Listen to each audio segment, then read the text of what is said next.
capturing every drop, water harvesting techniques. Hey everyone, welcome back to EcoAlchemy. My name is Pete, and I'm thrilled to have you with me for episode 6, capturing every drop, water harvesting techniques. Whether you're a DIYer or someone passionate about living sustainably, you're in the right place.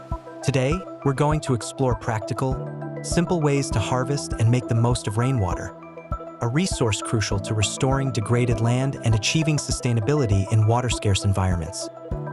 Last time, we began planning the dream, tackling the challenges and opportunities of restoring land in Arizona. This week, water takes center stage because, in a place where rainfall is scarce and often fleeting, every drop is vital. So, let's jump right into the techniques that take water from a fleeting natural phenomena to the lifeblood of a thriving, sustainable ecosystem.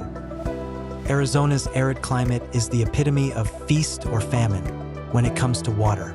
Rain often arrives in bursts, yet most of it runs off the surface, evaporates under the blazing sun, or seeps away unused. This leaves the land barren and thirsty. The goal of water harvesting is simple but transformative. Slow the water down, capture as much as possible, and store it for purposeful use. Think of it as working smarter rather than harder. We're not drilling expensive wells or installing energy-intensive irrigation systems. Instead, we're designing systems that let nature do the work, helping us turn any patch of land into a vibrant, self-sustaining oasis. Now, this might sound abstract, but don't worry, we're going to get super practical as I break down these methods. You'll see they're simple enough for anyone, yes anyone, to try. One of the simplest, cheapest, and most effective water harvesting tools you can use are swales.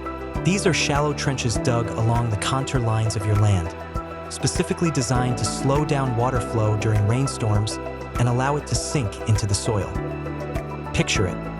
When rain falls, instead of rushing off as wasteful runoff, water collects in these gently sloping trenches, spreads out evenly, and soaks into the soil. This water infiltration doesn't just hydrate the land, it helps replenish underground water stores. Here's what makes swales perfect for Arizona and other dry climates.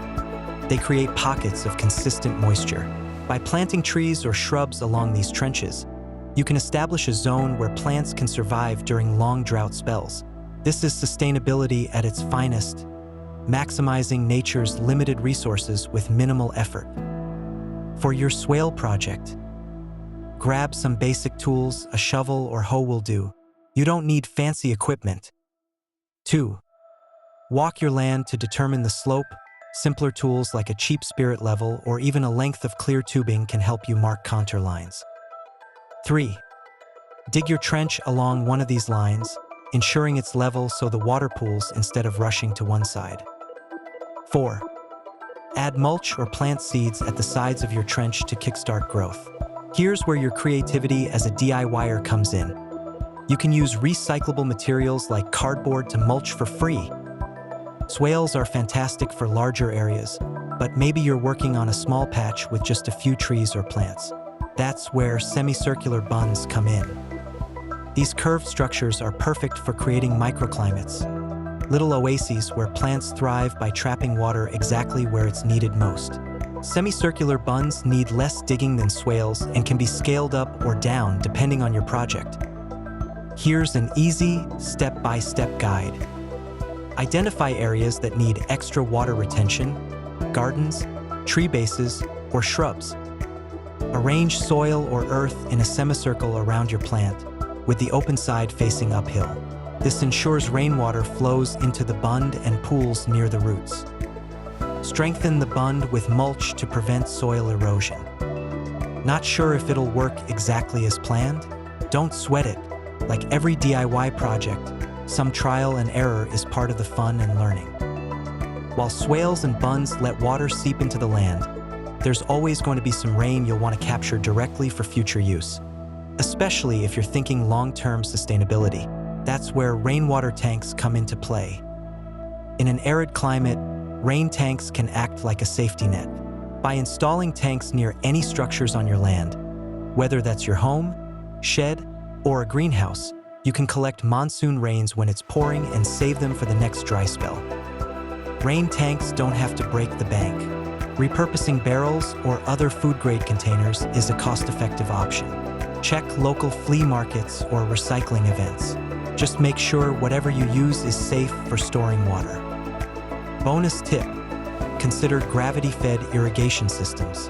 By elevating your tank, you can use the natural pull of gravity to irrigate your plants. No pump or electricity required. Sustainability and simplicity for the win. Let's put it into context. Imagine you've got a square acre of barren land. Here's how I design its water system. Start with swales along the natural contours to direct rainwater toward key planting zones. 2. Complement key plantings, like fruit trees, with semicircular bunds to support their growth directly. Install rain tanks near structures to store any overflow water. The beauty of this system is that it's adaptable. Whether you're working on a quarter-acre backyard or dreaming of a sprawling homestead, these ideas scale beautifully. Every drop of rain from the sky goes toward a purpose. Whether it's sinking into the soil, hydrating your plants, or saving up for future irrigation. Think you need acres of land to do this? Think again.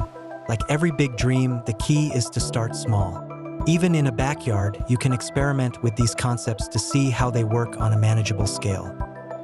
For instance, in my backyard, I dug a simple swale along the edge of my garden plot. After a few light rain showers, I noticed a significant improvement. The water wasn't pooling in random spots or running off. It stayed put and seeped into the soil. Small steps make big impacts. These experiments give us the confidence to tackle larger projects and the insight to tweak methods to suit the land. Here's the bottom line. Sustainability isn't just for experts or big-budget projects.